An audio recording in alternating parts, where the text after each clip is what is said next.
So welcome back. Moving on from that previous slide, I just realized that there's, the reproduction on this is not so good, so I've drawn it out at the side. The font seems to have changed. It wasn't like this on last semester's notes, so it's just the way things go. Every time you do a PDF or you do something, there's a chance that the equations get messed up. So what I'm saying here is, okay, let's play with this some more. We have a mass and a block. We have a mass and a block, and let's play with this. So we said, well, hold on. We learned that my position is equal to minus my acceleration. My acceleration for a given position is equal to minus k over m times x. That was the first thing we did today. So we know that equation. And then later on, we did this derivation, and we decided that my acceleration at a given position was equal to minus omega squared x. So I can put these guys equal to each other, and I get, well, k over m is equal to omega squared. So that means that omega must equal the square root, and that didn't come out, of k over m. So that's a relationship between my angular frequency, that is how quickly it oscillates, and the stiffness of the spring, and the mass on the end of the spring. So if you think about it, let's just interrogate this thing. If I have a stiffer spring, K is newtons per meter. It's how hard it is to compress or expand the spring. If I have a bigger K, I expect this thing to oscillate faster, yeah? A weak spring goes slowly. A stiff spring will oscillate quickly. So that makes sense. As K gets bigger, the omega gets bigger, there's higher frequency. It's not linear. That's interesting. We wouldn't have guessed that, but it's not linear. If I double my K, I don't get twice the frequency. I got to 4 times my K to get twice the frequency. That's kind of interesting. And then the second thing is, if I put more mass on it, I've got more inertia. I expect things to slow down as I have more mass on the end of my spring. So that makes sense. So even though I might not always remember where this equation comes from, I can interrogate it any time and say, does it make sense? And if it doesn't make sense, I'm very suspicious of my memory of it. So that's interesting. And then the second thing is we have, well, if the period, that's how long it takes you to go around the circle, is equal to the number of radians in a circle, which is 2 pi, divided by your speed, which is what we did earlier on, then t is equal to 2 pi over omega. Well, let's have a look. I have an expression for omega here. So I can derive an expression which says t is equal to 2 pi square root of. Now, because omega's on the bottom, now the m is on the top and the k is on the bottom. So it flipped. And let's interrogate this a bit. If I have more mass, I expect things to oscillate more slowly, so my period would be longer. And that makes sense. If I have a stiffer spring, I expect things to oscillate quicker, smaller period. As k gets bigger, t gets smaller. So that makes sense. So again, I might not be familiar, I might not recall exactly where this thing comes from, but I can interrogate it and see, does it make sense? And again, it's just like we're a kid and we're playing with the system, and we're developing these equations. A spring and block system oscillates with simple harmonic motion. The spring has a spring constant. So let's visualize.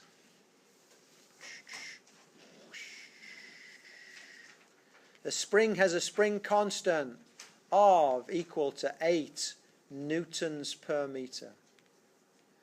The block has a mass, m, equals 32 kilograms. The block is displaced, a, equals 3 meters. Why is it a? Because I move it to the side and I let it go. So that's 3 meters. What is the period of the system after the block is released? So I want to find my period, my t. So I say, oh, t is equal to 2 pi root Well, it's either K over M or M over K. I remember that much. And let's have a look. This is period. So as my mass gets bigger, I expect a longer period. So M over K. So I might not have that equation cold, but I can figure it out pretty easily. It's like, you know. And even if I've got it cold, I will go through that process just to double check, because I don't want to end up with less score than I deserve. And then my M is 32. And my K is 8. So T is equal to 2 pi, the square root of 3 8 to 24, 4 8 to 32, which is 2 pi times 2. T is equal to 4 pi, which equals 4 times pi. Clear. Clear. Do I have it in pies? Sometimes I leave it in pies. 4 times pi is going to be 12.57.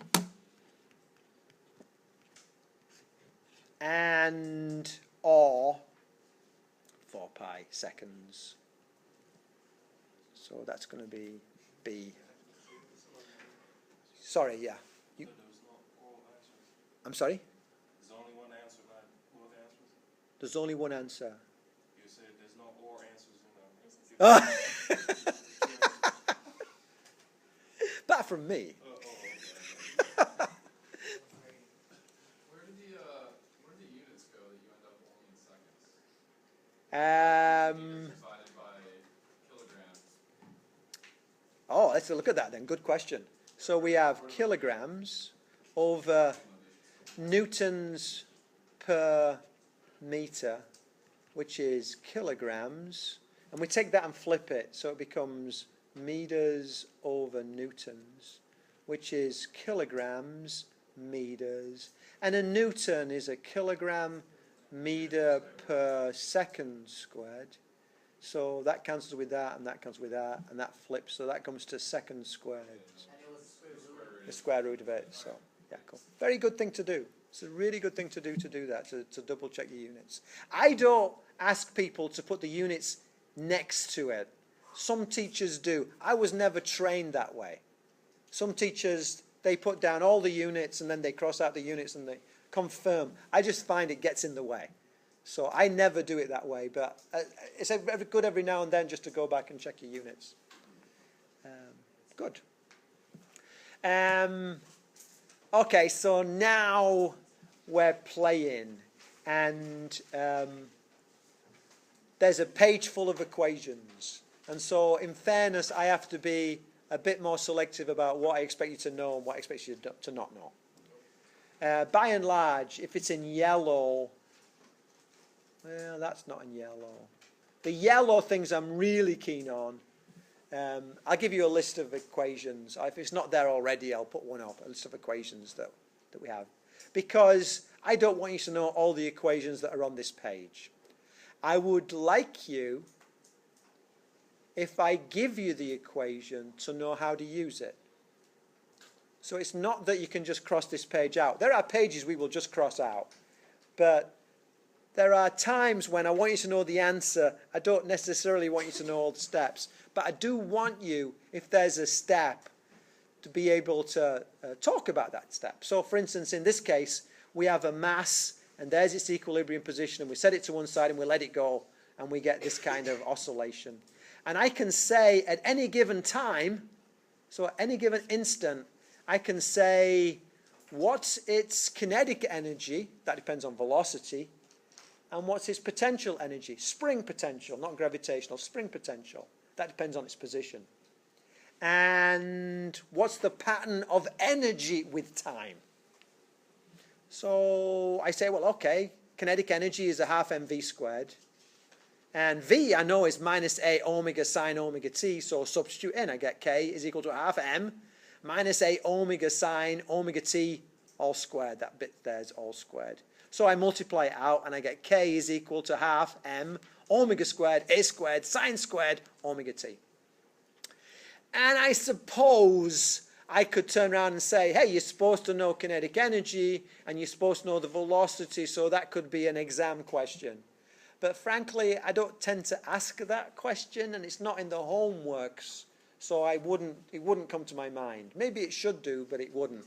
So that's an equation that I don't expect you to remember, but if I gave you it and said, oh, by the way, the kinetic energy at any instant is a half m omega squared a squared sine squared omega t, what is the relationship between kinetic energy and amplitude? I'd expect you to be able to say, well, there's the kinetic energy and here's the amplitude and everything else stays constant. So that's going to be a quadratic relationship because you're applying math to an equation I've just given you. I expect you to be able to do that.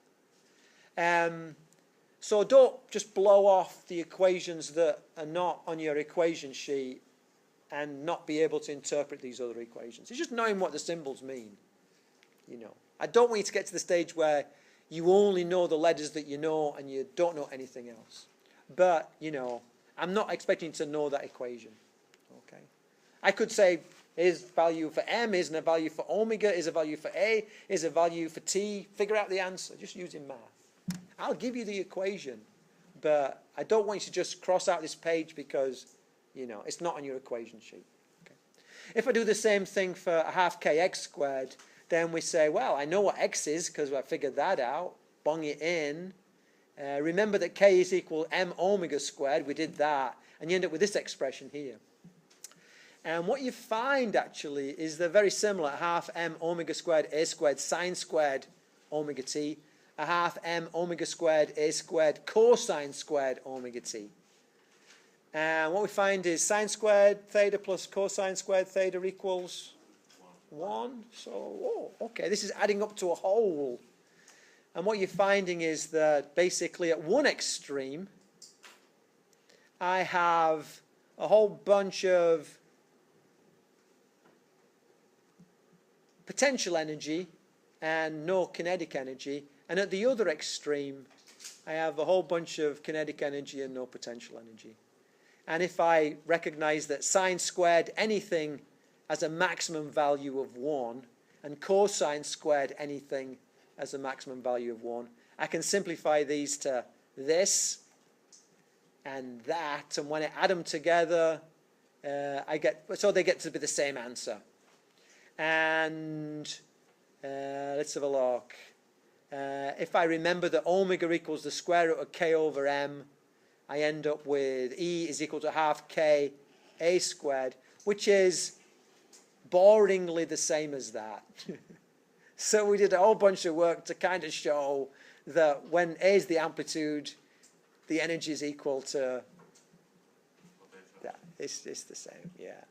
The maximum potential is the same as the maximum kinetic. And in between, the kinetic and the potential add up to the maximum potential or the maximum kinetic, because it's the conservation of energy. It's a very fancy way of saying conservation of energy. Am I doing? Okay. So a spring and block system oscillates with simple harmonic motion. 4 kilogram block is displaced 2 meters from equilibrium position at time t. The system has an angular frequency of that. What is the instantaneous kinetic energy of the system? I don't care about that. So let's just skip that. You can do it as an exercise, but I don't care. I want to try and get on this little bit because this is an important bit. So supposing you did not move the mass to the right-hand side and let it go. Supposing I moved it to the left-hand side and let it go. Supposing I moved it to the right-hand side and pushed it with a velocity, not letting it go with no velocity. Have I got to derive all this stuff over again? Turns out I don't. I have a fudge factor, which is called a phase constant, or phase angle, which basically covers a multitude of sins. For a given frequency and a given amplitude, we have a certain mathematical relationship. For position, it's A cos omega t. If I don't happen to start off at the right instant, or I push the thing the wrong way, I'm still going to have the same wave pattern. It's just my starting point is going to be different. So some genius, and I think it should be named after this person. I think it should be a a Michael's equation, because this is genius. So what they did was they said, oh, look, if you happen to push it in the wrong direction, rather than starting there, you start there. So let's just simply add on a phase angle. So the mathematical bit is the correct mathematical bit plus this little fudge factor. So you can make things as complicated as you like, but as long as you have the fudge factor, the equations still work. So we don't say x is equal to a cos omega t. We say x is equal to a cos omega t plus this fudge factor. So we call it phi. And basically, from the teacher's point of view, here's the dilemma. I either give you phi or I don't. So mathematically, it becomes trivial. It's like, what's phi? Well, it's 5 radians, or 2 radians, or 1.5 radians, or 1.7 radians, depending upon what you did. You didn't start your clock at the right time. You were 2 seconds too late.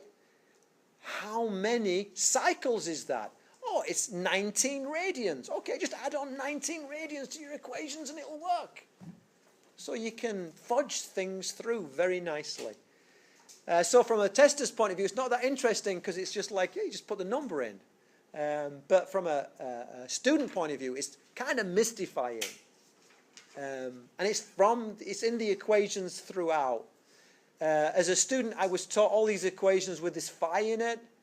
As a teacher, I take the phi out, and then I'll add phi when I need it. It's like, as a student, I learned all these equations with 2 pi f in them, which is omega. And I spent half my time wondering where this 2 pi came from. Why is the 2 pi there? Well, it's there because 2 pi f is equal to omega. But the simpler way, conceptually, is just to talk in terms of omega and worry about the 2 pi for the 2 pi f when you need it. So as a teacher, you learn to rearrange how you introduce things in a way that works for me. Now, you might find you wish I'd left it alone. And that's kind of where the book comes in, Last little bit we'll talk about, and in fairness, I'll talk about this next time, okay? Because we're at the end of our time. But basically, all you need to know from this bit is basically that graph. And we'll talk about it next time. Okay. I'm going to turn the tape off, and then any questions, I'll gladly answer them.